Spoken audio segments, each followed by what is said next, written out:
indéfiniment sur le corps du patient. Et finalement, au niveau de la procédure chirurgicale, elle est assez lourde, puisqu'il y a 2 sites d'opération, à la fois le site de prélèvement et le site de greffe. Alors, dans l'objectif de vraiment limiter ces inconvénients, la recherche se penche de plus en plus sur la production d'implants synthétiques qu'on appelle greffe alloplastique. Vous voyez ici quelques exemples d'implants synthétiques.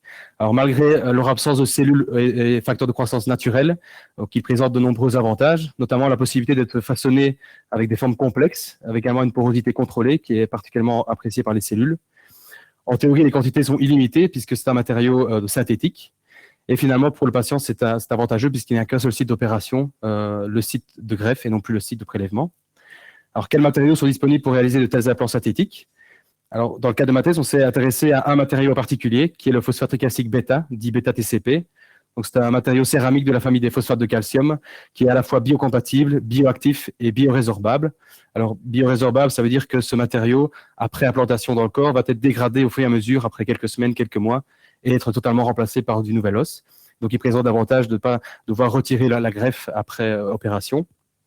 Et donc, c'est notamment pour cette raison qu'il est déjà largement utilisé sur le marché. Vous voyez ici différents produits, différentes marques de produits à base de bêta-TCP. Donc, on peut l'utiliser sous forme de granules, comme ici, ou alors de pâtes, et finalement sous forme de macroporeux, qui est la forme qui nous a particulièrement intéressés ici dans le cadre de cette thèse. Alors, ces macroporeux sont intéressants puisqu'ils peuvent être utilisés et largement employés dans des opérations chirurgicales. Vous avez 2 exemples ici. Donc, c'est d'une part la fusion de la colonne vertébrale et l'ostéotomie tibiale ouverte. Alors, ce sont des opérations chirurgicales qui consistent à insérer donc, un macroporeux comme ceci entre les vertèbres ou alors au sommet du genou pour venir soulager des douleurs, des déformations et vraiment aider le confort du patient.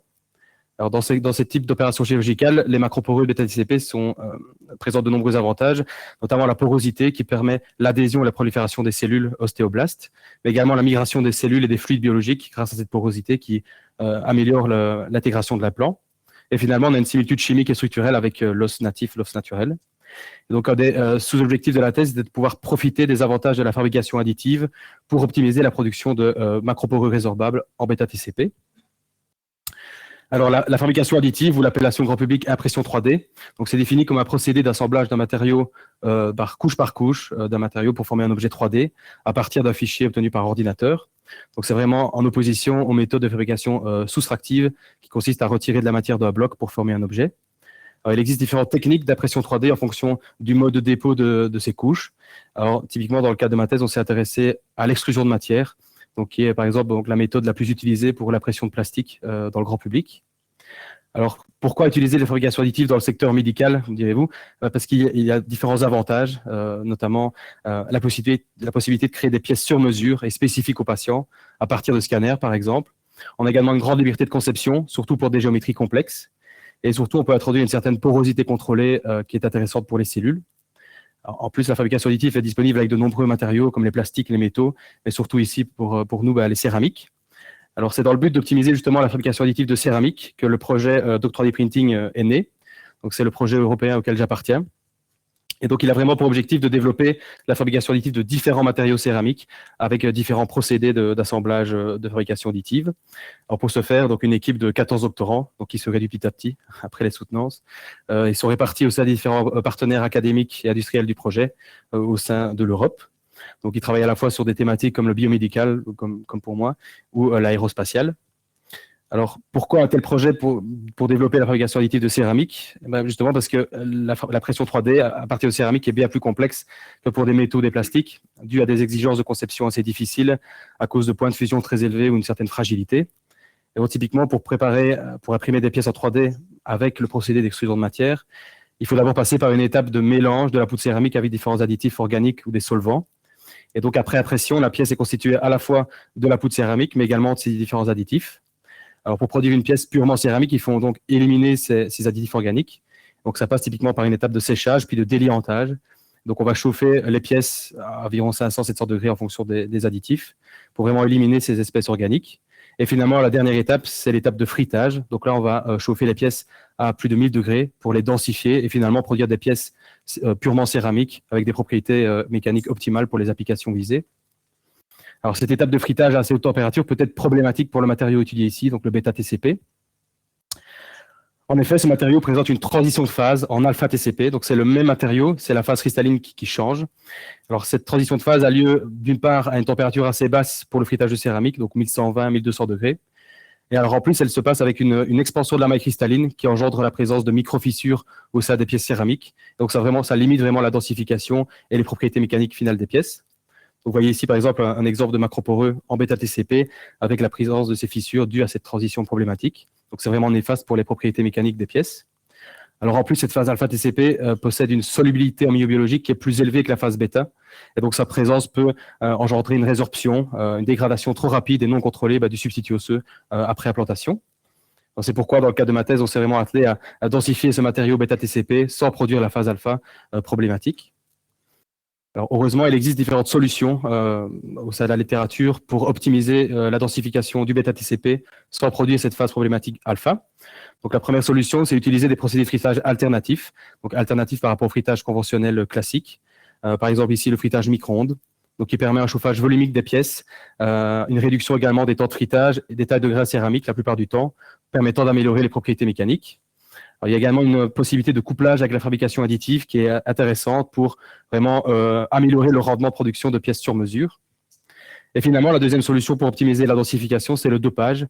Donc typiquement, substituer au sein de la structure cristalline du bêta-TCP le calcium ou le phosphore. Vous avez ici, par exemple, une substitution du calcium par du magnésium. Et alors, de tels dopages permettent de stabiliser la phase bêta-TCP et reporter à plus haute température la problématique transition de phase. Alors en plus, certains dopants permettent d'améliorer la résistance mécanique, la densification, également les propriétés biologiques. Alors dans le cadre de ma thèse, on s'est vraiment attelé à travailler sur ces deux solutions. Donc d'une part, produire des poudres de bêta-TCP dopées en optimisant les propriétés, qu'on a ensuite densifié avec des procédés de frittage alternatifs, comme le frittage micro-ondes. Alors voici finalement représenter les différents objectifs de la thèse avec donc la première étape qui était de synthétiser des poudres de bêta-TCP dopées.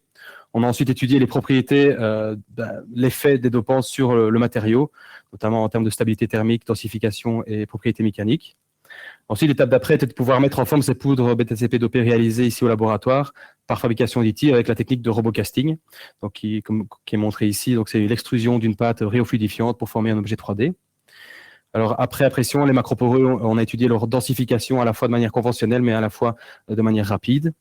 Alors c'est intéressant puisque actuellement de tels macroporeux en bêta-TCP ont des applications assez limitées. Donc on essaie d'éviter de les utiliser dans les zones porteuses du corps humain puisqu'ils sont caractérisés par de faibles propriétés mécaniques. Et donc le challenge ici était de pouvoir étendre le domaine d'application de ces macroporeux en optimisant les propriétés du matériau comme la densification, les propriétés mécaniques et biologiques. Alors voici pour ce qui était du contexte avec les différentes introductions et objectifs. Excusez-moi.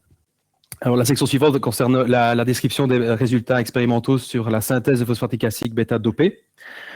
Alors, les deux objectifs du dopage étaient d'une part d'augmenter la stabilité thermique de la phase bêta-TCP pour pouvoir friter, chauffer à plus haute température que la température de transition habituelle. Alors pour cela, deux cations dopants ont été choisis, qui sont à la fois le magnésium et le strontium, dû à leur capacité à stabiliser à assez haute température le bêta-TCP.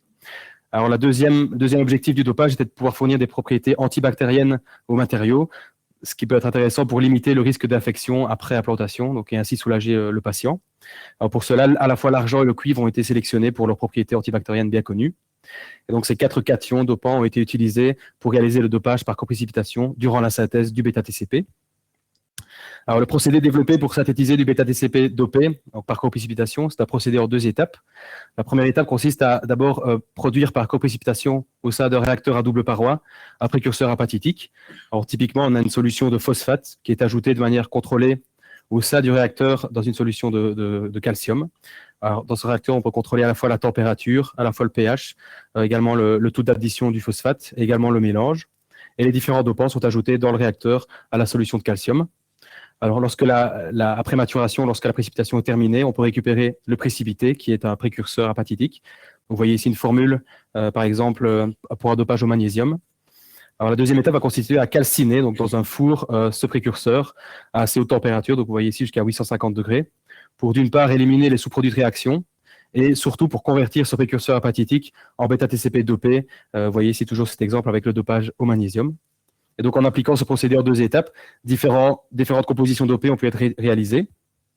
Donc, vous avez repris ici dans ce tableau, donc vous avez à la fois dans cette colonne les différents dopants utilisés, et alors ici les teneurs théoriques calculées des différents dopages.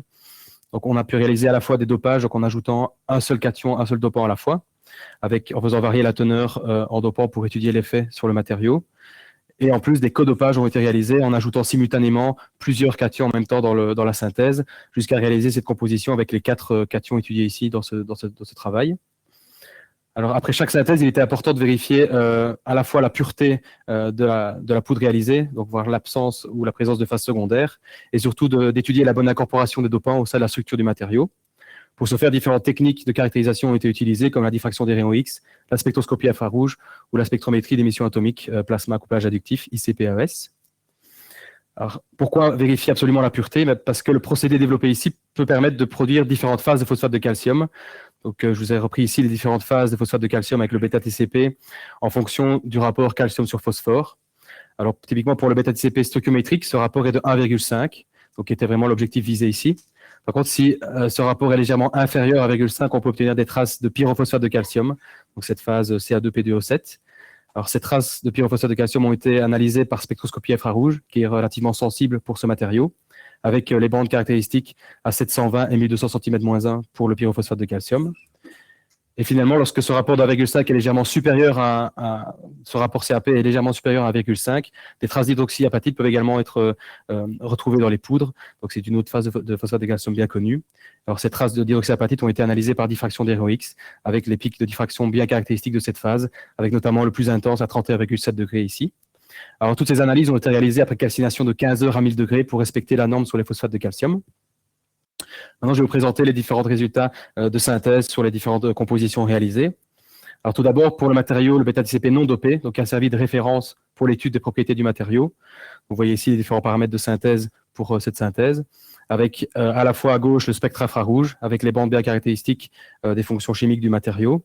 Et on voit bien ici l'absence des bandes caractéristiques à 720 et 1200 cm-1 du pyrophosphate de calcium.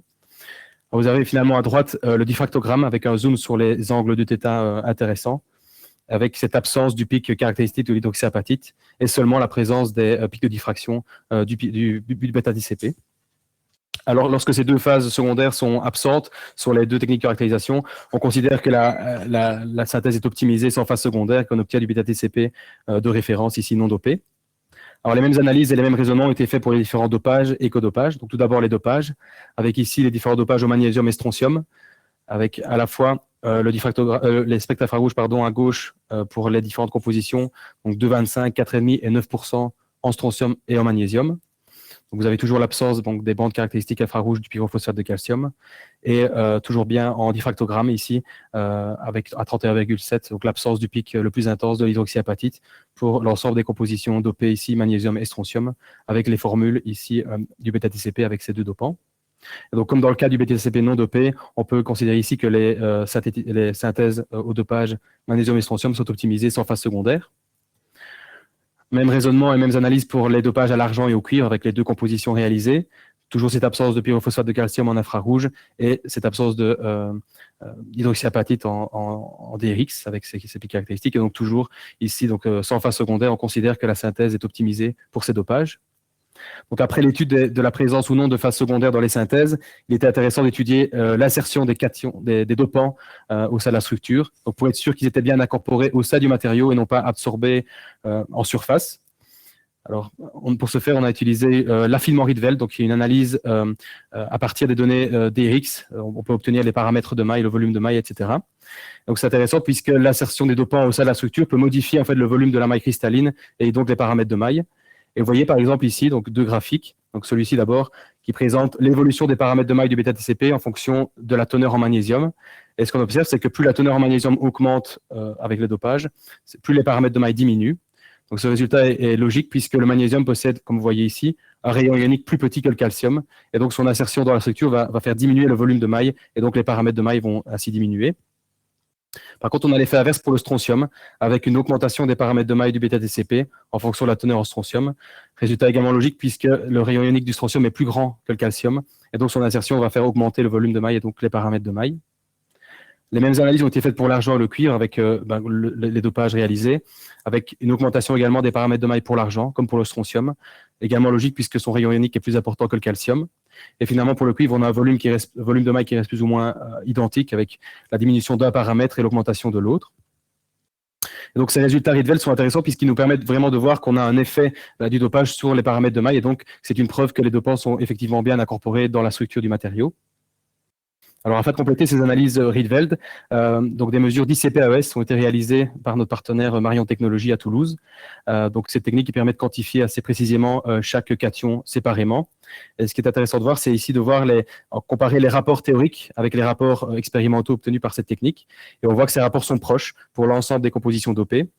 Il y a juste une exception, c'est pour l'argent, ici encadré. Qui a un rapport théorique qui est près de 2 fois supérieur au rapport obtenu expérimentalement. Donc, c'est dû au fait que l'argent subit des réactions secondaires dans la synthèse qui le rend moins disponible pour être inséré dans la structure du matériau. Et donc, ainsi, on perd une partie lors de la synthèse. C'est pour ça qu'on retrouve un rapport nettement inférieur. Alors après, exactement les mêmes raisonnements ont été faits pour les différents codopages, donc avec l'insertion simultanée de plusieurs dopants cations. Vous voyez toujours ici les spectres infrarouges avec cette absence, surtout à 720 cm-1 du pyrophosphate de calcium. Et sur les diffractogrammes, pour l'ensemble des codopages effectués, on a toujours cette absence du pic le plus intense de l'hydroxyapatite à 31,7 degrés. Et donc, comme pour les dopages, les codopages ont pu être optimisés sans phase secondaire en faisant varier les paramètres de synthèse. Concernant ensuite l'étude de l'incorporation des dopants avec les mesures ICP-AES, donc on a toujours bien les rapports théoriques ici avec les rapports ICP. Donc ces rapports sont toujours très proches pour l'ensemble des compositions dopées, avec toujours cette exception de l'argent avec des rapports ICP qui sont nettement inférieurs aux rapports théoriques. Et donc c'est toujours dû à ces réactions secondaires problématiques de l'argent. Mais sinon, pour toutes les autres compositions, on a ces rapports expérimentaux qui sont proches des rapports théoriques. Alors maintenant, pour faire un résumé donc, de l'ensemble des synthèses réalisées avec le procédé développé, donc on a pu réaliser 15 compositions dopées avec également des codopages, en plus du bêta-TCP non dopé de référence, donc toutes ces synthèses sans phase secondaire ni impureté. Les taux d'incorporation des dopants sont satisfaisants pour l'ensemble des compositions.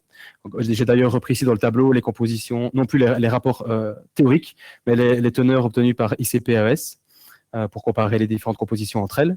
On a toujours cette exception de l'argent qui reste un cation difficilement intégrable au sein du matériau à cause de ces réactions parasites secondaires. Et donc l'étape d'après, ça va être de caractériser l'effet de l'incorporation de ces dopants sur la stabilité thermique, la densification et les propriétés mécaniques et biologiques du matériau. Donc c'est le sujet de la section suivante sur l'étude de l'effet des dopants. Alors tout d'abord, concernant la stabilité thermique, donc, on a utilisé 2 techniques pour étudier la stabilité thermique du matériau. Donc, à la fois l'analyse thermique différentielle, donc l'ATD, et ensuite la dilatométrie. Alors, concernant l'ATD, donc cette technique est très intéressante puisqu'elle permet d'observer les différents phénomènes thermiques en fonction de la température donc de l'échantillon analysé. Et ce qui est intéressant ici, c'est qu'on peut clairement identifier la transition de phase bêta-alpha-TCP avec le pic endothermique bien visible ici. Et donc, on peut avoir une estimation de la température de transition avec cette technique. Donc, ici, pour le bêta-TCP non dopé, à 1215 degrés. Alors, au niveau de la dilatométrie, donc cette technique permet de mesurer le retrait, la densification d'un matériau en fonction de la température. Et ce qui est intéressant ici, c'est qu'on peut également identifier la température de transition, puisque vous voyez ici la courbe du retrait avec le matériau en fonction de la température. Et l'apparition de la phase alpha-TCP génère une dilatation donc qui arrête tout d'un coup le retrait. Et on voit ici cette dilatation caractéristique de l'apparition de l'alpha-TCP. Donc ici, pour le matériau non dopé, cette transition se produit également à 1215 degrés. Et donc, ces 2 techniques permettent de détecter la température de transition bêta-alpha-TCP pour ici le bêta-TCP non dopé. On a également étudié ces 2 techniques avec les compositions dopées pour vraiment estimer donc, le potentiel stabilisant des différentes compositions. J'ai d'ailleurs repris dans ce tableau, donc vous voyez ici cette colonne-ci pour l'ensemble des compositions réalisées avec les dopages puis les codopages. Et les 2 colonnes suivantes concernent d'abord la température de transition bêta-alpha-TCP observée en ATD avec les pics endothermiques et finalement les températures de transition bêta-alpha observées avec la dilatation en dilatométrie. Et ce qu'on voit, si on compare les 2 techniques, on a une bonne corrélation entre les températures détectées pour les 2 techniques, avec des écarts qui sont autour de 10-15 degrés maximum. On peut donc tirer des tendances en fonction des dopages, puisqu'on voit qu'à un même taux de dopage, par exemple, le magnésium permet de stabiliser à plus haute température le bêta-TCP par rapport au strontium et au cuivre, par exemple. On voit également que les codopages réalisés ici permettent de stabiliser, l'ensemble des codopages permettent de stabiliser la phase bêta à des températures supérieures à 1300 degrés. Et finalement, on a pu produire 14 compositions dopées qui repoussent la température de transition bêta-alpha-TCP par rapport aux matériaux de référence non dopés. Donc, ce résultat est très intéressant pour étudier la densification du matériau, puisqu'on va donc pouvoir maintenant étudier vraiment dans les conditions réelles de fritage si ces dopages permettent de stabiliser la phase bêta-TCP. Et donc, c'est l'étape d'après ici, concernant la densification de ces matériaux, de ces compositions dopées. Donc, je vous ai repris ici les différentes étapes subies par les poudres, donc de la synthèse, de la calcination. Ensuite, l'ensemble des poudres ont été broyées pour optimiser leur granulométrie et leur surface spécifique afin d'être mises en forme, tout d'abord ici par coulage, donc pour former des pastilles comme ceci. Alors, ces pastilles vont ensuite être densifiées, fritées avec deux techniques, donc qui sont à la fois le fritage micro-ondes et le fritage conventionnel. Alors, les pastilles obtenues avec ces deux méthodes de fritage ont été comparées en termes de composition de phase, donc par DRX, mais également on a également comparé la densification et la microstructure par microscopie électronique à balayage. Donc, vous avez typiquement le fritage conventionnel en four classique, donc chaque température de fritage avec un palier fixé de 3 heures, et le fritage micro-ondes en cavité monomode avec un palier de 10 minutes. Donc, ce qui est intéressant ici à voir, c'est que la durée en fait, entre les deux procédés de fritage, puisqu'on a le procédé de fritage micro-ondes qui permet des vitesses de montée en température assez élevées, qui peuvent atteindre donc, ici jusqu'à 100 degrés par minute, par rapport au fritage conventionnel qui est plus lent en montée de température. On a également une différence de palier pour les deux procédés. Alors tout d'abord, en termes de composition de phase après fritage avec ces deux techniques, on a tout d'abord, donc vous voyez ici pour le bêta-TCP non dopé, les différents diffractogrammes à différentes températures de fritage. Vous avez ici 1100, 1200 et 1300 degrés. Donc à gauche, le fritage conventionnel avec des paliers de 3 heures et à droite, le fritage par micro-ondes avec des paliers de 10 minutes. Et ce qui est intéressant de voir ici, c'est qu'on observe la présence d'alpha-TCP déjà après fritage à 1200 degrés pour les deux techniques, donc à la fois en fritage conventionnel, mais également en fritage par micro-ondes. Alors, cette phase alpha-TCP est d'autant plus présente lorsqu'on frite à 1300 degrés. Donc, ce résultat ici est logique puisqu'on arrive dans la zone de transition de phase bêta-alpha-TCP, donc la température habituelle de transition de phase. Maintenant, si on regarde les mêmes diffractogrammes avec les compositions dopées, par exemple ici au magnésium et au strontium, donc ici, vous n'avez plus qu'une seule température de fritage à 1300 degrés, toujours le fritage conventionnel à gauche et le fritage micro-ondes à droite. Et ce qu'on observe, c'est l'apparition d'une phase alpha-TCP sur une seule composition, avec 2,25% strontium, donc qui n'est pas suffisamment stabilisante ici dans les conditions testées. Mais sinon, pour toutes les autres compositions ici fritées, on a seulement la phase bêta et pas l'alpha-TCP problématique. Et donc, on voit ici que le dopage permet également de stabiliser cette phase intéressante de bêta-TCP dans les conditions testées. Au niveau de l'argent et du cuivre, on voit l'apparition d'alpha-TCP après 1300 degrés, un fritage à 1300 degrés pour les deux techniques. Ces deux cations sont moins stabilisants que le magnésium et le strontium. Par contre, le résultat intéressant ici, c'est que la composition codopée avec les 4 cations, ici, donc, on est caractérisée par une seule phase en présence, donc le bêta-TCP, et donc elle permet également, donc cette composition avec les 4 cations permet également de friter sans former cette phase alpha-TCP ici qui n'est pas détectée. Donc cette composition est particulièrement intéressante puisqu'elle présente l'avantage d'allier les bénéfices des 4 cations, et donc elle pourrait être très intéressante au niveau biologique notamment. Alors, si on regarde maintenant au niveau microscopie électronique à balayage, donc les surfaces des pastilles fritées, donc ici après polissage et attaque thermique, pour observer les tailles de grains. Alors, on a une part dans ce tableau pour les différentes compositions ici étudiées, avec en rouge les tailles de grains observées en fritage conventionnel, après 3 heures, à 1100 degrés, et en vert les tailles de grains pour le fritage par micro-ondes, à 1100 degrés 10 minutes. Vous avez ensuite les micrographies de la surface des différentes pastilles. Alors, ce qui est intéressant ici à voir, c'est que le fritage micro-ondes permet tout d'abord de réduire fortement la taille des grains. Donc, c'est surtout visible pour la composition non dopée, avec une réduction assez significative de la taille des grains. Alors ensuite, il y a un effet du dopage sur la réduction également de la taille des grains, puisqu'on voit, surtout en comparant le bêta-TCP non dopé sur la première ligne avec le dopage à 9% magnésium, également une réduction assez importante de la taille des grains. Et également ici visible sur les photos en comparant ces deux compositions. Et donc, à la fois, le fritage micro-ondes et le dopage permettent de réduire les tailles des grains. Alors, on peut également observer l'effet bénéfique de certains dopants comme le magnésium et le cuivre ici, qui permettent vraiment de réduire la porosité des pastilles après fritage et donc d'optimiser la densification. Et donc, c'est la réduction de ces tailles des grains avec l'optimisation de la porosité, la réduction de la porosité sont intéressants au niveau des propriétés mécaniques. notamment.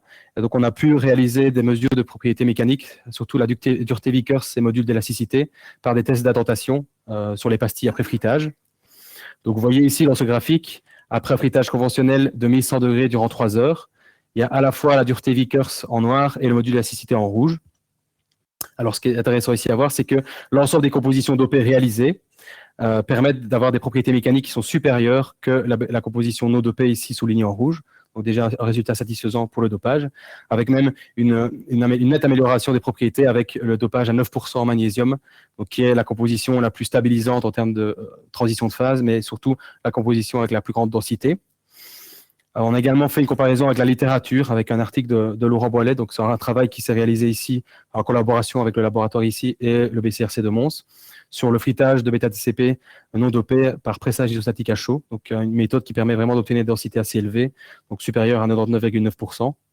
Donc dans ce travail, des duretés Vickers de 4,9 gigapascal a été observée et un module d'élasticité de 105 gigapascal observé. Donc vous avez ici la ligne en pointillé en noir représente la valeur référence de la littérature de cet article et en rouge représente la valeur référence du module d'élasticité. Et ce qu'on observe, c'est que l'ensemble des compositions dopées permettent d'avoir des valeurs supérieures à ces références de la littérature, donc sans dopage. Et donc, c'est intéressant aussi puisque les pastilles n'ont même pas été fritées par pressage isostatique à chaud. Donc, c'est intéressant ici pour la suite des études. L'étape d'après était de voir si les compositions réalisées, surtout en présence d'argent de cuivre, étaient biocompatibles et pas toxiques pour le corps. Surtout parce que ces deux dopants que sont l'argent et le cuivre peuvent être déjà cytotoxiques à faible pourcentage. Et donc, pour cela, on a réalisé des essais préliminaires de prolifération cellulaire. Donc, ça a été réalisé au sein du laboratoire Mathéis à Lyon avec l'équipe I2B. Et donc, des pastilles après fritage, donc ici fritage conventionnel, ont été mises en contact durant quelques jours avec des cellules. Et la prolifération cellulaire sur la surface des cellules a été observée ensuite par microscopie électronique à balayage. Vous voyez ici donc deux compositions, à la fois le bêta-TCP non dopé et la composition avec les 4 cations, donc la surface des pastilles après 6 jours de culture. Donc, ce qu'on observe, c'est une prolifération cellulaire assez importante sur les surfaces des matériaux, avec un tapis cellulaire assez dense et même des extensions cytoplasmiques des cellules, donc qui montrent qu'elles se sont bien adaptées finalement à la surface des matériaux, avec même une colonisation des porosités de surface, parfois même des parties de la surface des matériaux qui se sont détachées, qui sont retrouvées finalement entraînées avec les cellules. Et donc, ces résultats préliminaires sont intéressants pour la suite des études biologiques, puisqu'une prolifération cellulaire est possible sur la surface des matériaux réalisés, surtout avec l'argent et le cuivre qui pourraient être cytotoxiques. Alors, pour résumer maintenant cette partie concernant l'effet d'études des dopants, donc on a pu voir que la stabilité thermique du bêta-TCP a été améliorée grâce au dopage. Ça a été observé à la fois en ATD et en dilatométrie. Le fritage conventionnel et par micro-ondes est possible sur 12 compositions jusqu'à 1300 degrés sans observer la phase alpha-TCP. La densification est améliorée grâce à la présence des dopants. On a également des tailles de grains qui sont réduites à la fois par le dopage et le fritage micro-ondes. Les propriétés mécaniques comme la dureté Vickers et le module d'élasticité ont pu être améliorées par rapport à la composition non dopée. Et finalement, une prolifération cellulaire a pu être observée sur l'ensemble des compositions testées. Et donc, si on veut, on peut aussi comparer l'effet des différents cations sur les différentes propriétés du matériau, notamment en termes de stabilité thermique, fritage et propriétés mécaniques. Et on voit que le magnésium, qui est déjà un cation bien connu pour le dopage de ce matériau, reste également donc le plus efficace ici pour ses propriétés.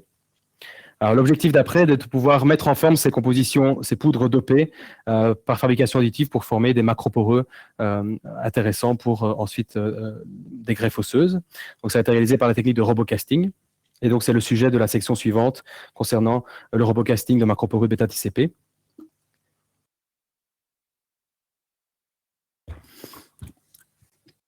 I will now switch to English to present this part of robocasting of beta-TCP porous scaffolds. So robocasting of ceramics is an extrusion-based process with a shear tanning paste to allow an extrusion of a paste and to make a 3D object. So this technique is one of the most reliable technology to produce near-net shape and dense ceramic structures in short times. It's available with a wide range of materials of inks. Usually, it allows a low organic bitter content, so the debinding is less problematic. You can easily produce complex structures, and it's one of the best techniques to produce multi-ceramics, multi-component parts. And finally, usually this robocasting produces scaffold with better mechanical properties compared to powder-based additive manufacturing technologies like binder jetting. So this technique is particularly suitable for the production of porous scaffolds, so interesting here in our case. So you can find different types of inks or formulations in the literatures, from water-based inks or organic inks, so with different solvents. But in our study, we decided to work with this kind of water-based inks, so this kind of system with a dispersant, a viscosifier, and a flocculant. Why? Because these kind of systems allow a less strict control of the printing conditions, mainly the temperature, compared to pleuronic pastes. You can have also quite high solid loadings, up to 50 volume%. So it's better for the shrinkage during the sintering. And usually it's characterized by low organics content. So in theory, the post-treatment is easier. So by using this composition, we were able to produce some paste. So before that, the powder needs to be prepared. So I put here the different steps of the powder, from the synthesis, the calcination, and here the milling was very important to optimize the granulometry and the specific surface for the process. So we made a study, and we saw that after 4 hours of milling, the particle size is quite homogeneous between the different powders we studied. And we can have this kind of bimodal distribution with the average particle size of around 2 microns, which is quite good for the robocasting process. So the next step was to produce a paste to print the scaffolds and then sinter them. So for the production of the paste of the ink, the first step was to mix the ceramic powder, beta-TCP powder, in different percentages with a dispersant, here d'Avancé, and finally a viscosifier, which is here carboxymethyl cellulose. So this additive have three roles actually. A viscosifier to increase the viscosity of the suspension. Also, it acts as a binder to give some mechanical strength to the green part. And finally, it can also act as a dispersant because it has also the same chemical function that the d'Avancé, donc electrostatic dispersant. So after this first step of mixing, the next step was to add the flocculant, so the polyethylenimine, and then mix again the mixture. And typically, this flocculant will create electrostatic interactions between the different particles, and it allows the transformation from a liquid suspension to a viscoelastic paste. So typically, after this step, you have like this kind of paste, and it behaves like typically like toothpaste. And after that, the paste is ready for rheological characterization. So why we need rheological characterization? Because rheology plays a crucial role in the robocasting process, especially for the extrusion and to create like self-supporting structures. So there are mainly 3 tests available to characterize and validate the different robocasting pastes. So the first test is the viscosity curves. In this kind of test, we measure typically the viscosity in function of the shear rate. And for the robocasting process, we need to have this behavior, so shear thinning behavior.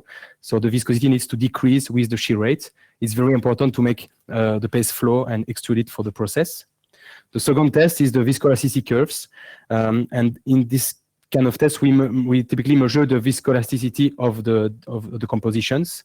And we can get these 2 values. So first, the linear viscoelastic region, which is the range of shear in which the paste behaves still like a viscous, like a paste.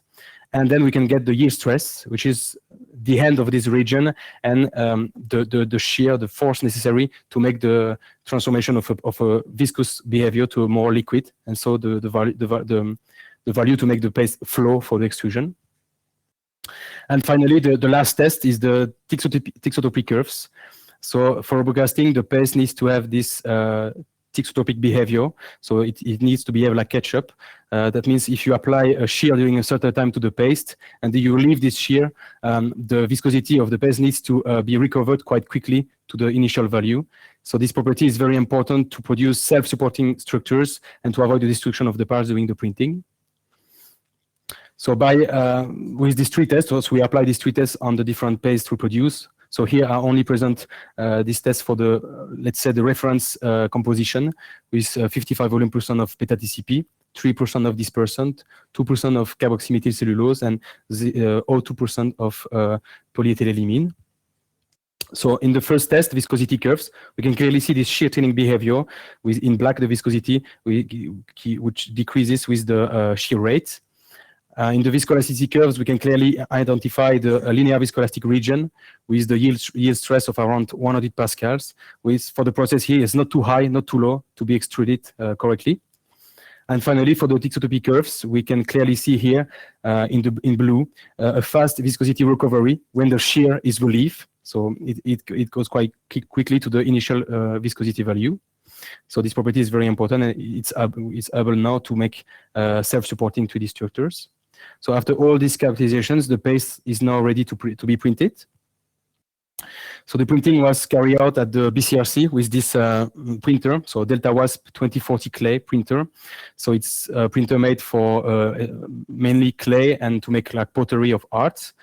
So typically the paste is put here inside the syringe, and compressed air will make the paste flow from the syringe to the extruder.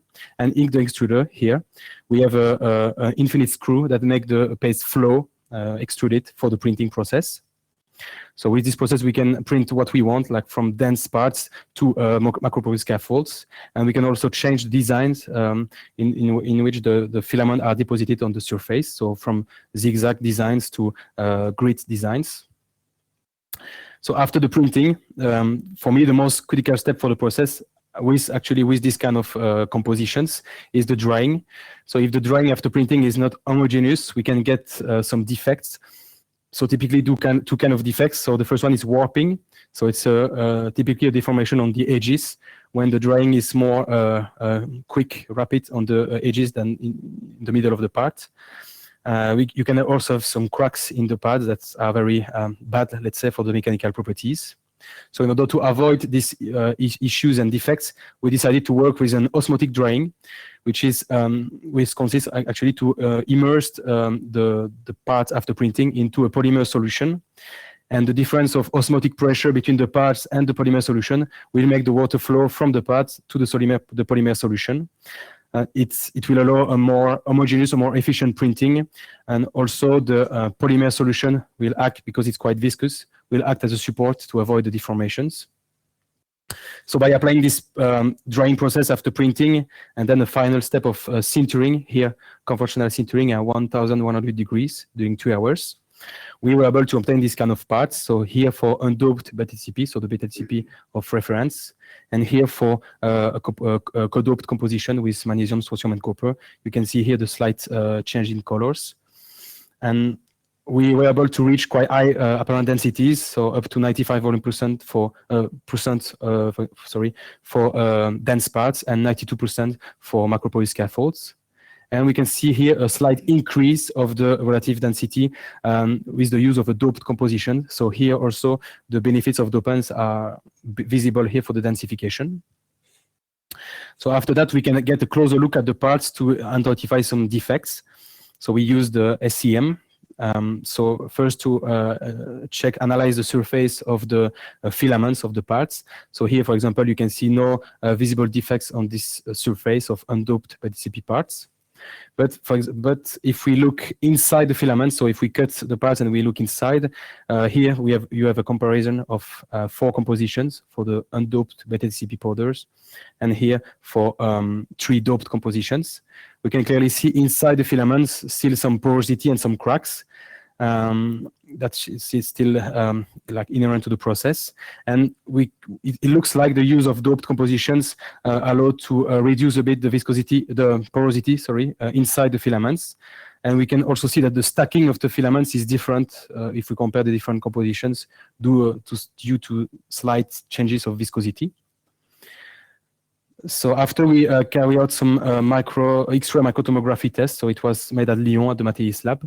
So this technique is very interesting because you can clearly identify the different defects and porosity inside your parts without destroying the printed parts. So you can have this kind of slices from the bottom to the top of the parts. And with this technique, we were able to identify the presence of defects inside the parts, like for example, these cracks here to some more fragile areas, and also these black dots, it's like residual porosity inside the filaments. So there is still room for improvement to avoid and limit these defects inside the parts. So After these visual calculations, we carry out some compression tests or preliminary tests at the BCRC. So this compression tests were carried out in this direction. So the charge was applied perpendicular to the filaments, and we were able to obtain this kind of curves. So the displacement in function of the charge, and the compressing strength were obtained from the maximal charge applied to the part before breaking, and it's reported here inside the table. And we can see that the use of a co-doped composition with magnesium and strontium allows a slight increase of the compressing strength compared to undoped beta-DCP powder. So it's still a benefit of the dopants here. And we were able to get quite high compressing strength despite even some defects inside the parts. And also compared to some literature papers, we are able to reach quite high values. So now in order to make a summary of this RoboCasting part, so we were able to optimize the paste to print macroporous scaffold with both undoped and doped beta-DCP powders produced at the lab. We developed an osmotic drying, which is for this process more efficient. We were able to reach quite high relative densities. However, we identify still some defects like cracks and porosity with SEM and X-ray microtomography. But despite these defects, we were able to reach quite high compressing strength for the first compression tests. And finally, we were able to print some complex shapes. I put here 2 examples. So first here is the logo of the French Ceramic Society, so the Groupement Français de la Céramique, JFC, which quite big part, still with defects, but it was able to be printed. And finally here, this small tetrapod printed and sintered without defects. It was to compare with a study in the literature that produced this kind of tetrapods for bone granules with both injections but also with RoboCasting. So it was to compare with a paper from the literature. Je vais maintenant repasser en français pour la conclusion et les perspectives de ce travail. Alors, on a pu, si je reprends partie par partie les différents objectifs, la première étape, c'est qu'on a pu synthétiser avec succès à la fois du beta-DCP dopé et codopé avec les 4 cations étudiés ici, donc magnésium, strontium, argent et cuivre. On a pu voir que la phase beta-DCP est stabilisée à plus haute température grâce au dopage, que le fritage à la fois micro-ondes et conventionnel est possible sur les compositions sans observer la phase problématique alpha-TCP, que les propriétés mécaniques sont améliorées par le dopage. Une prolifération a également été observée sur les compositions dopées étudiées. Et finalement, on a pu mettre au point un procédé de fabrication de RoboCasting pour mettre en forme ces poudres bêta-DCP non dopées, mais dopées également, pour former des macroporeux comme ceci. Alors finalement, en termes de perspective, donc il est clair qu'il est nécessaire de faire une étude plus approfondie des propriétés biologiques, surtout au niveau prolifération cellulaire et propriétés antibactériennes fournies par les cations. Il y a également une optimisation du procédé RoboCasting qui est possible pour vraiment limiter la présence de fissures et de porosité dans les pièces. On pourrait également améliorer la résolution en diminuant le diamètre de buse pour vraiment avoir une meilleure résolution d'impression. Alors, il y a également des essais complémentaires de compression qui sont nécessaires après ces premiers tests préliminaires pour réaliser vraiment des tendances entre les différentes compositions étudiées. Et finalement, ce qui paraît très intéressant, c'est le couplage du RoboCasting avec le fritage par micro-ondes, donc qui permettrait, donc des premiers tests préliminaires ont pu être réalisés, mais ce couplage pourrait être intéressant pour produire assez rapidement des pièces sur mesure. Et on pourrait imaginer dans le futur avoir des unités d'impression 3D dans les hôpitaux où le patient arriverait le matin pour faire son scanner de la zone endommagée. Ce scanner pourrait être utilisé après comme fichier d'impression 3D pour imprimer des différents implants, donc par exemple en RoboCasting. Et le fritage par micro-ondes, qui est assez rapide, permettrait d'optimiser donc le rendement, le post-traitement pour obtenir assez rapidement une pièce qui pourrait être ensuite greffée au niveau du patient. Et finalement, l'étape la plus importante, qui est l'intégration et la résorption de l'implant, pourrait être optimisée en jouant sur les propriétés du matériau, comme l'assertion de cations antibactériens, comme l'argent et le cuivre, pour ainsi limiter les risques d'infection et améliorer le bien-être des patients. Donc, finalement, j'aimerais remercier l'ensemble des personnes qui ont participé de près ou de loin à ce travail de thèse. Donc, j'ai essayé de lister un peu tout le monde, mais je suis désolé si j'ai oublié des gens. Merci à tous. Donc, j'aime bien dire que la recherche et la science, c'est un travail d'équipe et qu'on ne va jamais très loin si on n'est pas bien entouré. Donc, moi, j'ai une excellente équipe à mes côtés et donc je les remercie tous pour ça. Donc, ce n'est pas mon travail, mais c'est notre travail à tous. Donc, je vous remercie également de votre attention aujourd'hui. Je suis évidemment disponible pour vos questions et vos remarques. Voilà. Eh bien, merci beaucoup pour votre exposé très clair et très agréable à suivre, même la partie en